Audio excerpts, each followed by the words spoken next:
பளிச்சென்று நிலவு வீசிக்கொண்டிருக்கும் இரவில் சந்திரனை தற்செயலாக நோக்கினாள். நீலவானமே குலம் என்றும் சந்திரனே அவளுடைய வதனம் என்றும் பிரமை உண்டாகும். வீதியில் என்னை கண்டதும் வெட்கத்தினால் குனிந்து புன்சிரிப்பு தவழ்ந்து கொண்டிருக்கும் அவள் முகமும் சில சமயம் இடையிடையே என் மனக்கண் முன் தோன்றும். எப்படியோ ஒரு வருஷம் சென்றது. அவ்வருஷ முடிவில் நான் BA பரீட்சை எழுதினேன். பின்னர் கிராமத்துக்கு சென்றேன்.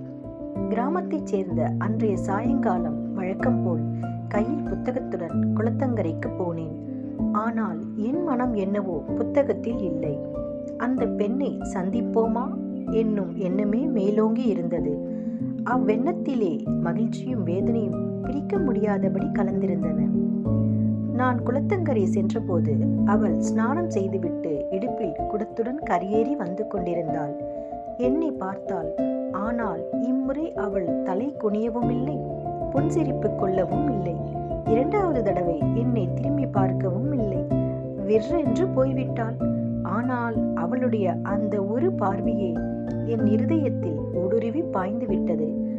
அதன் பொருள் முழுதும் நான் அப்போது அறிந்து கொள்ளவில்லையானாலும் அதில் நிந்தையும் கோபமும் நிறைந்திருந்தது மட்டும் என் உணர்வுக்கு தெரிந்தது.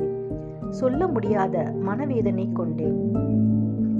அப்போதுதான் கல்யாணம் என்னும் யோசனை முதலில் என் உள்ளத்தில் உதித்தது. ஆனால் என் பைத்தியக்காரத்தனம், எனக்கு வீடு இல்லை, வாசல் இல்லை, சொத்து நிலம் ஒன்றும் கிடையாது. பரீட்சை பாஸ் ஆனால் ஏதாவது உத்தியோகம் தேடி சம்பாதித்து காலட்சேபம் நடத்தலாம். அதற்குள்ளாக இப்போது கல்யாணம் எப்படி செய்து கொள்வது? இவ்வாறு குழம்பிய உள்ளத்துடன் வீடு திரும்பினேன்.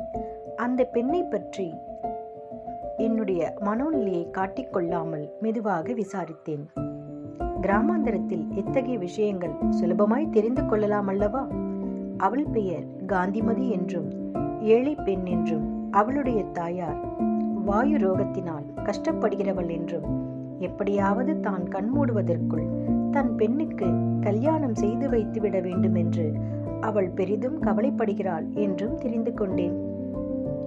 இவ்வளவு அழகும் புத்திசாலித்தனமும் வாய்ந்த பெண்ணை கல்யாணம் பண்ணிக்கொள்ள நான் முந்தி நீ முந்தி என்று போட்டியிட்டுக் கொண்டு வாலிபர்கள் முன் வரவில்லை என்னும் விஷயம் எனக்கு மிகவும் வியப்பளித்தது. இது நம்முடைய அதிர்ஷ்டத்தினால்தான் என்று எண்ணிக்கொண்டேன். ஆனாலும் இப்போது கல்யாணத்தை பற்றி பிரஸ்தாபிக்க எனக்கு மிகவும் வெட்கமாயிருந்தது. கல்யாணம் செய்து கொண்டால் பெண்ணை உடனே அழைத்து போக வேண்டுமல்லவா? எங்கே அழைத்து போவது? இவ்வருஷம் பரீட்சையில் தேராவிட்டால் இன்னும் ஒரு வருஷம் படிக்க வேண்டி வரும். அப்போது அவளை எங்கே விடுவது? என் தாயாரையே வைத்து காப்பாற்ற முடியாமல் மாமன் வீட்டில் விட்டு வைத்திருக்கும் நான் கல்யாணம் பண்ணிக்கொள்கிறேன் என்றால் கேட்டவர்கள் எல்லோரும் சிரிக்க மாட்டார்களா? என்னவெல்லாமோ யோசித்து கடைசியில் உடனே பட்டணத்திற்கு திரும்புவதென்றும் பரீட்சை தேறி இருந்தாலும் தேறி இராவிட்டாலும் ஏதாவது உத்தியோகத்துக்கு முயற்சி செய்வதென்றும் உத்தியோகம் கிடைத்ததும் ஊருக்கு திரும்பி வந்து காந்திமதியை கல்யாணம் செய்து கொள்வதென்றும் முடிவுக்கு வந்தேன். அவ்வாறே சென்னைக்கு புறப்பட்டு சென்றேன். என்னுடைய தகப்பனாருடைய சிநேகிதர் ஒருவர் அப்போது சைதாப்பேட்டையில் டெப்டி கலெக்டராய் இருந்தார்.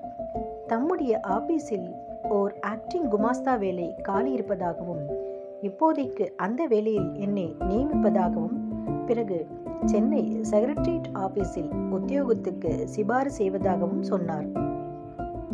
சாதாரணமாய் உத்தியோகம் கிடைப்பதனால் ஏற்படக்கூடிய சந்தோஷத்தை காட்டிலும் எனக்கு 10 மடங்கு அதிக சந்தோஷம் உண்டாயிற்று. இதற்குள் பரீட்சையில் நான் முதல் வகுப்பில் தேறிய செய்தியும் கிடைத்தது. மறுபடியும் ஊருக்கு திரும்பி போனேன். தாயாரிடம் மேற்கூறிய விவரங்களை சொல்லிவிட்டு காந்திமதியை பற்றி பிரஸ்தாபித்தேன். அவள், ஐயோ பைத்தியக்காரா, முன்னமே சொல்லியிருக்க கூடாதா? அந்த பெண்ணின் தாயார் கூட உன் பிள்ளைக்கு காந்திமதியை கல்யாணம் செய்து கொள்கிறாயா என்று கேட்டாளே. நான் தானே இவனெல்லாம் இங்கிலீஷ் படித்து விட்டான் அல்லவா, பட்டிக்காட்டு பெண்ணை கல்யாணம் செய்து கொள்ள மாட்டான் என்று சொல்லிவிட்டேன். இப்போது காரியம் மிஞ்சிவிட்டதே. யாரோ பெரிய உத்தியோகஸ்தன் வந்து பெண்ணை கொண்டு போய்விட்டானே. நகைகளாய் செய்து இழைத்திருக்கிறான். காந்திமதியின் அதிர்ஷ்டத்தை பற்றி ஊரெல்லாம் பேசுகிறார்களே என்றாள். இதை கேட்டதும் என்னுடைய ஆகாச கோட்டை அப்படியே பொலபொலவென்று உதிர்ந்து விழுந்து விட்டது. வாழ்க்கையிலேயே ருசியின்றி போயிற்று. இந்த சோக சாகரத்திலிருந்து தப்புவதற்கு ஒரே ஒரு வழிதான் உண்டென்று நினைத்தேன். அது ஏதாவது தீவிரமான வேலையில் மனதை ஈடுபடுத்துதல் தான். எனவே சீக்கிரமாகவே சைதாப்பேட்டைக்கு திரும்பிச் சென்று உத்தியோகத்தை ஒப்புக்கொண்டேன். இவ்வாறு 2 வருஷங்கள் சென்றன. செக்ரட்டரியேட் ஆபீஸில் எனக்கு உத்தியோகமும் கிடைத்தது. இதற்குள் ஒருவாறு காந்திமதியை மறந்திருந்தேன். வேறொரு பெண்ணை கல்யாணம் செய்து கொள்வதை பற்றி கூட யோசிக்கலானேன். செக்ரட்டரியேட்டில் என்னுடைய செக்ஷனுக்கு ஒரு தலைமை உத்தியோகஸ்தர் இருந்தார். அவர் பெயர் காமாட்சிநாதன். அவருக்கு சுமார் 40 வயது இருக்கலாம். ஆரம்பம் முதலே எங்களுக்கு ஒருவரையொருவர் பிடித்து போயிற்று. பரம யோகியர், வேதாந்தத்தில் அதிக பற்றுள்ளவர். அவரை பார்த்தவுடன் சம்சாரத்தில் தாமரையிலில் தண்ணீர் போல் வாழ வேண்டும் என்பார்களே, அதற்கு உதாரண புருஷர் இவர்தான் என்று தோன்றும்.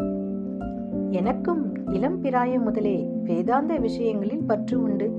அடிக்கடி நாங்கள் பரமார்த்திக தத்துவங்களை பற்றி பேசுவோம்.